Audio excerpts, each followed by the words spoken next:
Hello. Welcome. This is G. We're going to do something. I think you guys will like it. It's going over some of the basics. It's always good to review the basics. It's good for me. It's good for all of us. Anybody who's learning or who wants to learn or who's, trying to figure things out in their own chart. By the way, if you don't have your own chart, comment to me below. I can get your chart to you, and the beauty is it'll look like the same chart I got on the screen. Obviously, it'll be your chart, so the angles and the planets and where they're located will be different. But the general makeup of the chart, the colors, the glyphs, all that will be the same. So when I'm talking about something, if I say go find your Mars, you know that Mars is going to look like that because I'm going to point to it, right? It's going to be that circle with the arrow. And you'll be able to identify it because it looks like the one that I've got in my chart, right? And I'll say, oh, but what about Pallas Athena? That's Pallas Athena right there, the one with the triangle head, or the diamond head. We'll say I said triangle head. I was going to say square, but she's kind of tilted. So she's got like that, the diamond head, right? She's the general, the female general, the strategist. And what about Persephone? Right? Your chart will have all these different aspects or different planets and objects and asteroids and things that might not be in the regular chart that you have. Plus, again, it'll match the chart I got. The symbols will be there, and then you'll be able to be like, oh, that's right. That looks just like the one G has, Black Moon Lilith, right? Your Venus, your Mercury, your moon, like all these things will be the same. And so it makes it easier to follow along at home. So if you're into that, comment below and I'll help you out in any way I can. Now, this is going to be about how do I recognize a square in my chart, right? So a square is just like it sounds. It's the shape of a square.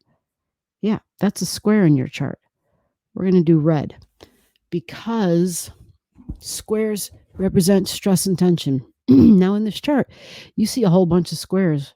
See those small little itty bitty squares they have drawn here? That's because there's a lot of squares in this chart. And I've just created the chart of the moment, nothing special, just so that we can use it as an example. And so there's a buttload of squares, but look at next to it, there's a buttload of trines. Trines are triangles, and we'll talk about that in the next video. But that's a trine. And these are all the squares, a whole lot of them. So how do you recognize a square? Because what if you have a chart and all those little things aren't drawn, right? What if you don't have any lines drawn? You see all the lines in this chart? That's what those lines are showing. They're showing whether something is a trine or a square or a sextile. And so we'll get into that. We're going to get into that. This video right here is going to be just about the squares because I'm trying to just condense things, but keep them super simple, okay? So to recognize a square, the first rule of thumb is to understand the degrees involved, all right? The degrees involved for a square is 90 degrees. And so I'm going to try and draw the 90 up here, right? 90 degrees, and that gives you a square.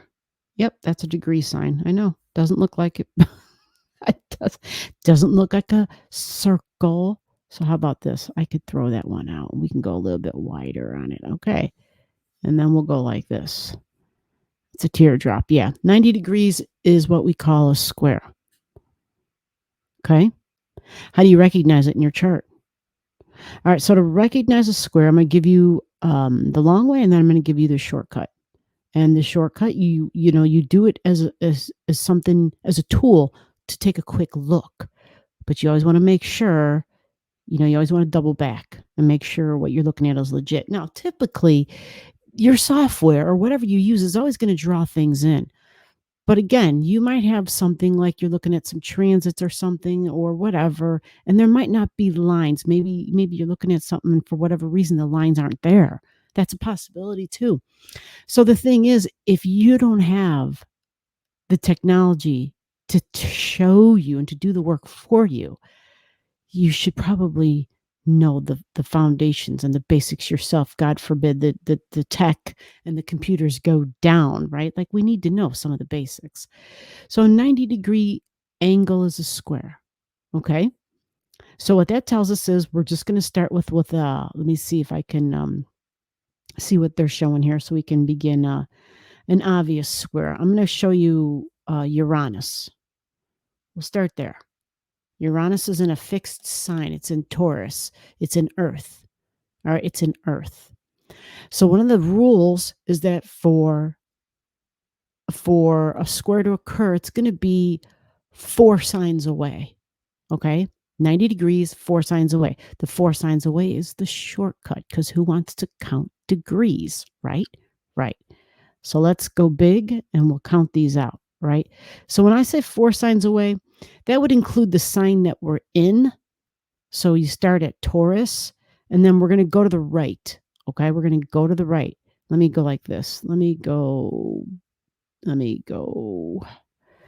move this over just a little bit. So we're going to start over here and we're going to go to the right. So we go to Gemini. That's 1. I'm sorry, that's 2 because we started at Taurus. Taurus is 1. Gemini is 2. Cancer is 3. And then the next sign after Cancer is Leo. If I can get there. Leo is 4. 4 signs away is a square. Now, how do we know? Because remember, we started at Taurus with Uranus. Now we're going to check the degree because it's 22 degrees in Taurus. So yes, so far what we've just discovered is that Taurus energy squares Leo energy. Leo is fixed and Taurus is fixed. Okay? So there's multiple ways to find the fixed energies. Fixed squares fixed. That's the second rule, which means if you go to a fixed energy to the left, that takes you to Aquarius, right?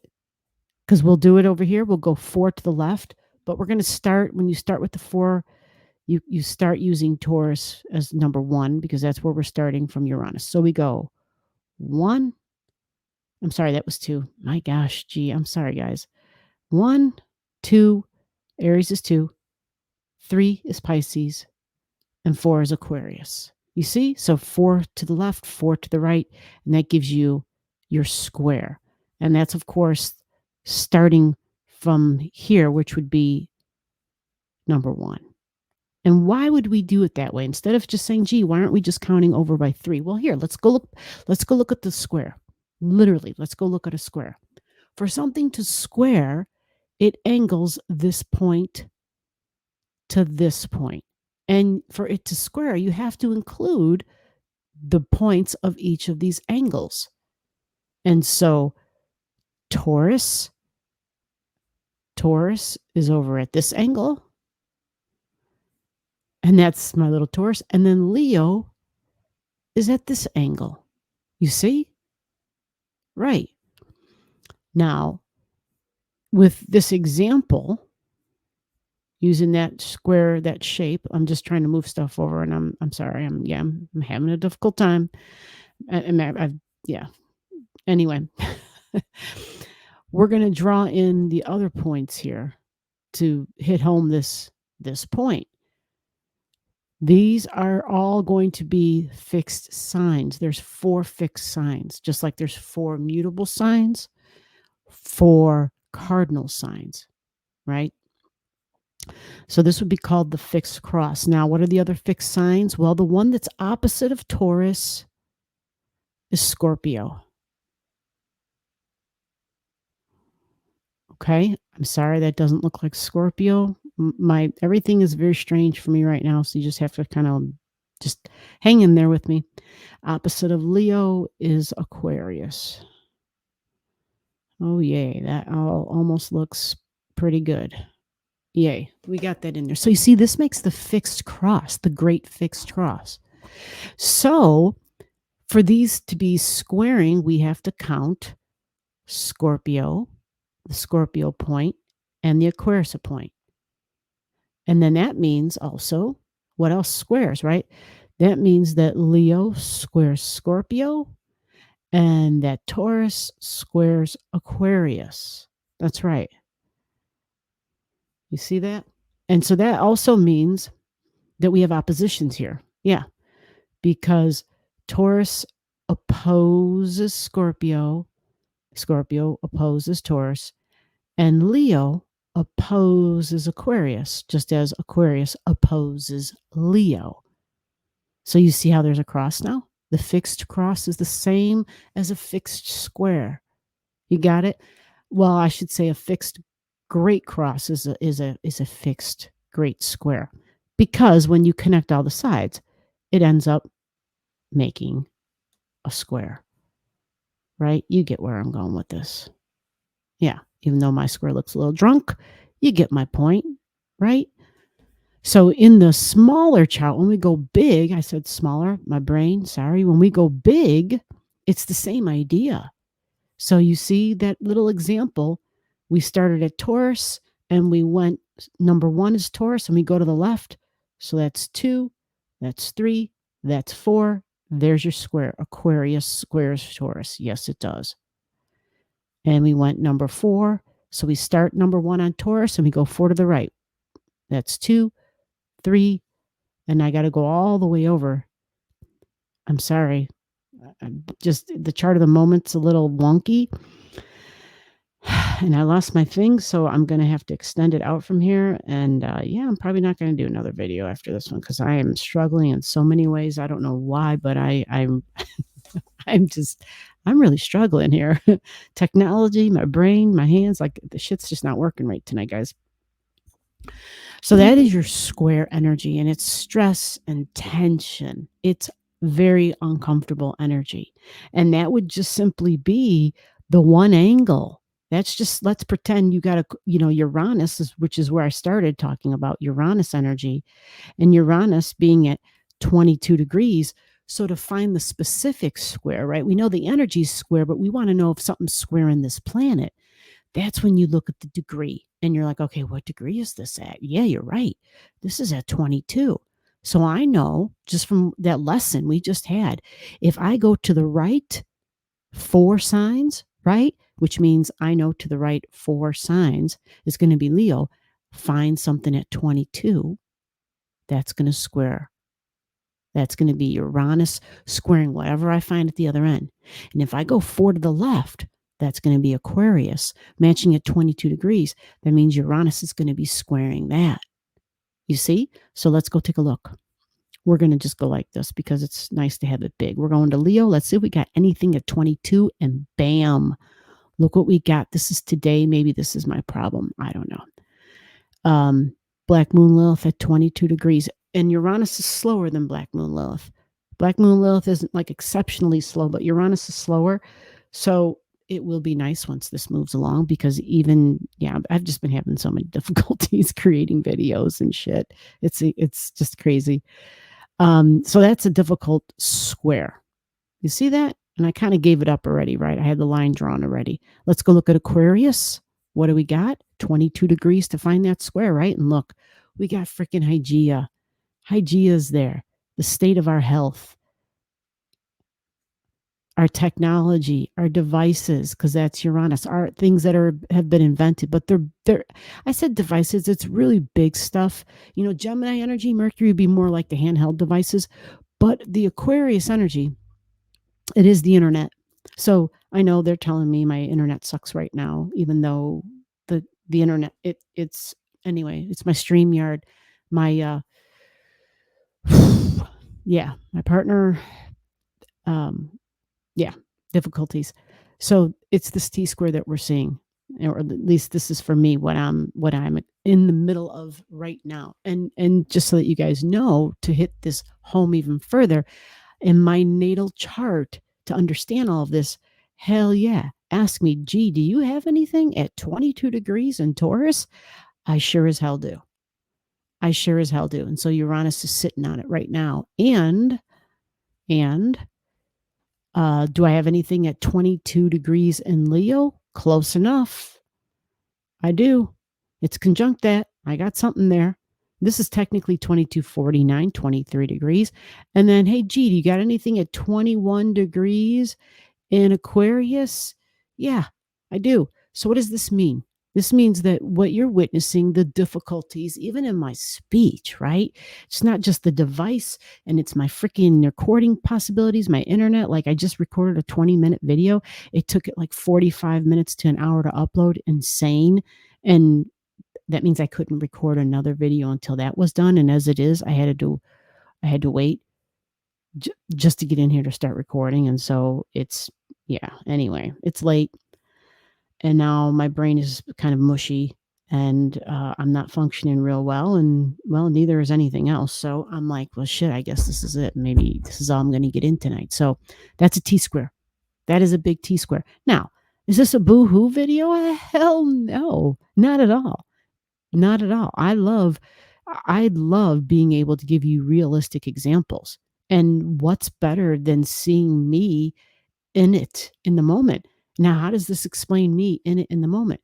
Okay, Uranus, my appearance, how you see me, how I am appearing. This is my ascendant.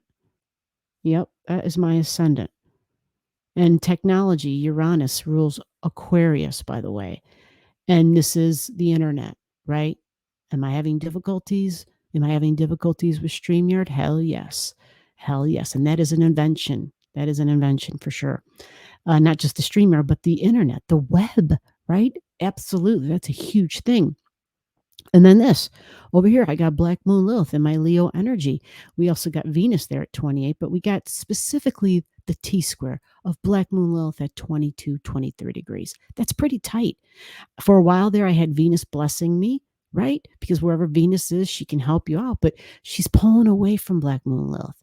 Although honestly, she is standing still here. So I, even though there's difficulties, I am still able to somehow record a damn video. It's a little choppy, the sound isn't as good as usual, and it's a little on the rough side. Not to say that I have